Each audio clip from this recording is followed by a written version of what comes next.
Welcome back to the Mighty Dragon, where I continue chatting with Jeff Hatch.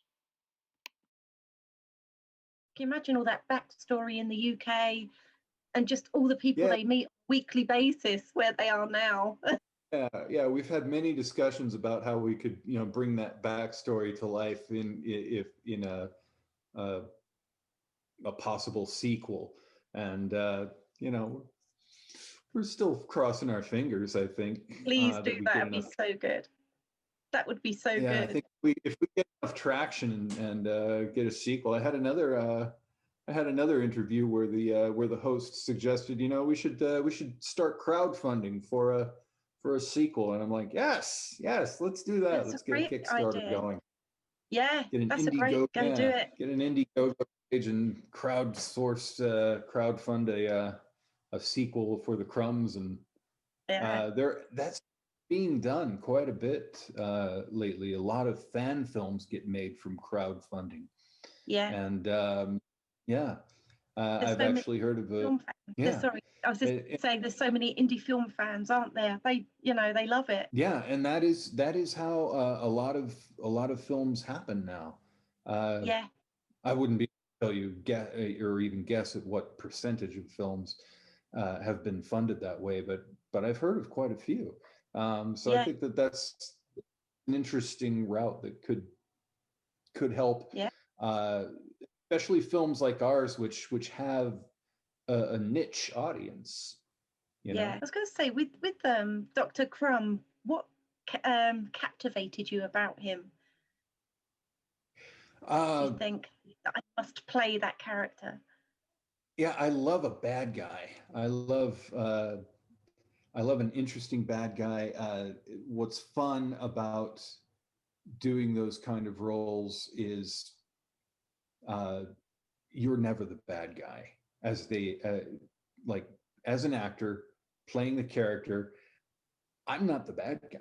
I'm the hero. I'm the good guy. I'm doing all of this out of my immense love for my family, my passion for science, and I think I'm even deluded enough to still believe that what I'm really doing it for is the good of mankind, because one day my research will change the world. Of course, we're going to need a lot of human cattle to continue producing the serum, but for the fortunate few, I can make you immortal and I'll be rich. Yes, and it's for the good of mankind. So it's fun doing a character like that, just because it's just great to see where I can go to make this guy likable, fun, charming, interesting, and somebody that you would root for, despite his really sinister activities and intents. So, I guess that's what drew me to the role. Yeah, I think one of the scenes I really enjoyed was one of your scenes, actually. And it was actually one of the most scariest scenes with the Dr. Crumb and the boy. Oh my gosh. And I just felt that scene, especially in its indie horror, they just kind of go just that little bit extra, and it's super creepy and scary. And that was just awful. I was waiting and waiting and waiting and waiting and waiting for the director to say cut on that, because I sneak up behind the kid, and the whole motivation behind the killing of the child was a big discussion. And I guess the movie's been out for a little while, so I guess giving spoilers away is kind of, we can do that at this point. But so I sneak up behind the child, I come up behind him, I choke him, and I kill him. Why did he do that? Why did Dr. Crumb do that? And hopefully the audience is kind of getting that there's this tension, there's this competition between Anton and me, and he's come on top. He's because we're competing for the affections of my daughter, and he's pulling her away from me, and I'm pissed about it. And here's this little kid, and well, there's at least one very obvious reason why this kid kind of reminds me of Leonard, and I just decided to take my frustrations out and dispatch this kid for no good reason. And I kept thinking, they won't show the child's face. They won't show the child's face. Then they did. The camera went down and saw his little face. Kind of dipped on a little bit just so you could see, and dead. And that was the most evil, sinister thing I think I've ever done on camera, and it was like just like so meaty and I think that will stay with me. That will stay with me for a long time. I felt, that was such a powerful scene. So well done. After I had, kind of done the twist thing and laid him down in the dirt and just kind of sat down and just kind of soaked in the moment of the fact that I just done this. And the camera just stayed on me, and I'm waiting for him to say cut, So I'm like, well, I guess it's time for a cigarette now. But started smoking. And I just, I felt like that came off so, for lack of a better word, beautifully, that shot, just that moment, because he let the moment after just kind of breathe. He let it live. He let me just kind of be in that moment after this horrible, wicked, evil thing that I had just done. And he just kind of sit there and reflect on it for a bit. And I was like, wow, that just looked really cool on camera. Very intense. Yeah. I enjoyed that. That was I enjoyed that moment for all the wrong reasons. Yeah. I must ask you, I've read that you wrestled a shark. What is the story behind it? No, honestly, that's a bit of an embellishment, and was it one of those tiddly sharks? That's actually it's actually a massive embellishment. But I think the point that I was making was that I tend to everybody I think tends to embellish their stories, don't they? When I was 16 years old, I went to the beach with a friend. He had surfboards and he was going to teach me how to surf. I went out on a surfboard. Growing up in San Diego, we had pretty easy access to the beach, and I was out there paddling out, and I saw a fin cut through the water, probably about, I don't know, 10 yards away from me, 15 feet, maybe closer. My God. I don't honestly remember, but it was too close for me to be happy in the water anymore. And it was close enough I could see the shape of its head. It was a hammerhead shark. So not quite, not really, but I just got the hell out of the water as quickly as I could. But that story, the legend of that story grew as I told that story. It kind of got bigger and bigger and bigger. I went back to high school.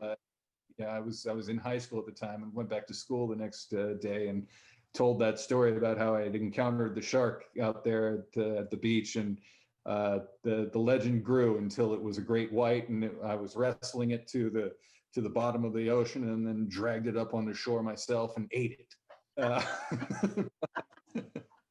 Brilliant. So when I ask you about this another time on the Mighty Dragon, something else would have happened with the shark, would it? Like, you took it out for dinner and, We went out and had sushi together, a couple Yeah. of beers. Turned out to be a great guy, just misunderstood. Yeah, exactly. Oh my gosh. So as Christmas is approaching us, do you have anything you have to watch every Christmas or not really? Uh, Not really, but I do enjoy just the fact that I can almost guarantee a viewing of the original Die Hard on Christmas, because that is So that is a Christmas film. it is a Christmas classic. Yeah. That's always hotly debated, isn't it? Yeah, come on out to the coast. We'll have some dinner, a few laughs. I love that movie so. I love that movie so hard. Yeah. But there are some other just really fun movies that I know I've seen hundreds of times. I don't consciously make an effort to make a tradition out of seeing any particular movies, but Yeah. the Christmas Story is just one of my all-time faves. You'll shoot your eye out, kid. And gosh, what else? Love Actually. Oh, do you Uh, like that? Yeah. yeah, my wife and I Good, isn't it? will probably take down a viewing of Love Actually once every couple of years around this time. Yeah. Yeah. Oh, And what other great Christmas movies are there? There's too many to name. I Christmas can't. Vacation. Yes, Christmas Vacation is awesome. My I can't favorite. appeal of some of these really goofball comedies, but Christmas Vacation is hilarious. It's so good, isn't Um, it? yeah, Elf is a lot of Oh fun. my God. Yeah. He loves Superb. that. And Home Alone, Home Alone. Oh my gosh, that's got to be uh, what easily one of my Yeah. top. One or Uh, two. I've got a feeling that the second one was probably a little bit better than the first for me. oh, Home Alone 2. Yeah, uh, I'm I'm an originalist. I love the originals, and Yeah. the first one was definitely uh, yeah, tops One for you. tops Yeah. for me. Uh, So, I was gonna say the Rudolph, the little animated Rudolph special that comes on TV every year. That's a I that think is I've seen that. it is it's an American classic. It was made back in the '60s. It's animated with stop motion puppets, and it's the story of Rudolph the Red-Nosed Reindeer, and that when they made it, they had the classic Burl Ives uh, version of Rudolph the Red-Nosed Reindeer had a very shiny nose. That was the theme song. I think that's when that actual version of that song came out, the classic Oh, okay. of that Ah, song made for the animated show that came out in like the early 60s, like 1961 or something like okay. that.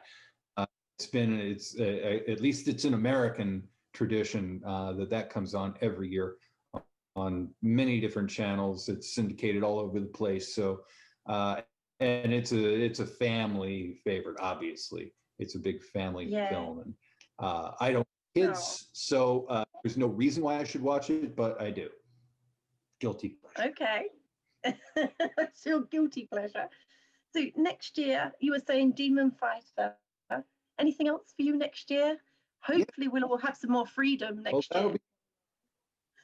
be. Yeah. Oh gosh. Hopefully, 2021 will bring something better than what 2020 gave us. This hot, Absolutely. steam plate of poop that 2020 has been.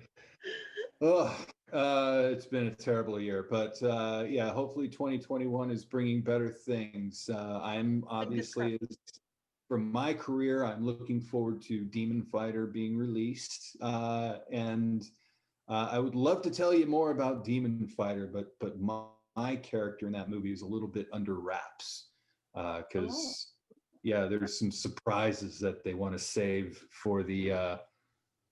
for the audience to see the movie first. So but it's definitely the wildest role I've ever played. Was the guy I play in Demon Fighter. Crazy, right? Okay, well, I'm looking forward to that one. Spoiler alert: I'm possessed. Oh, oh, right. Okay, is this going to be Exorcist style head spinning? Yeah, not quite, but yeah, it's on the level of you know, just how crazy do you get when you're Yeah. when Satan is inside of you? I don't know. I mean, I look like I've got Satan in me today. I've got a light on me that's made me You super look vampire-ish. So, oh. a Anyway. very but yeah, but as far as other work, I don't have anything lined up yet for next year. I hope that I continuously put feelers out for more work, but I'm as I said, not a career actor. I don't have a team working for me. I don't have a traditional Hollywood agent who's out there plugging away on my behalf, finding roles for me to audition for. I'm doing that work myself, which you can do online now, thanks to the miracle of the internet. Yes. You can do, and I have done a lot more for myself than any agent I ever had in terms of booking parts and getting work. Everything that I've gotten, except for a handful of commercials, has been through self-submitting. So I just kind of let my agents go by the wayside and just said, if you want to keep, emailing my picture and resume out, knock yourself out, and I'll do any auditions you send my way. But since you guys really don't send a lot of auditions my way, and I get more auditions on my own, just until somebody really, really has some clout and really wants to work for me, comes to me and says, hey, saw you in the Crumbs. That was a really fun role. You did a great job. I think I could work with you and get you some more work. If you're interested in coming over to my agency, then I'd be like, heck yeah, mister. And as these last couple of films that I've done, The Crumbs and Demon Fighter with CRA, they seem, at least with their first movie, Evil Down the Street, with their second movie, The Crumbs, they seem to be getting some traction. They seem to be getting some eyeballs to their films. So they're doing something right, and hopefully some of that success will rub off on my acting career, and maybe that agent will come along and say, hey, would you like to, give us a shot and see if we can help you get some more work? And that would be all the best. All the best to you, Laird Hatch. Thank you. For next year. I love that you call it. I'm sorry. Yeah, it does. Sounds good. Laird Hatch. Into it. Although Hatch, my last name is actually Welsh. So I don't know any lords in Wales. No.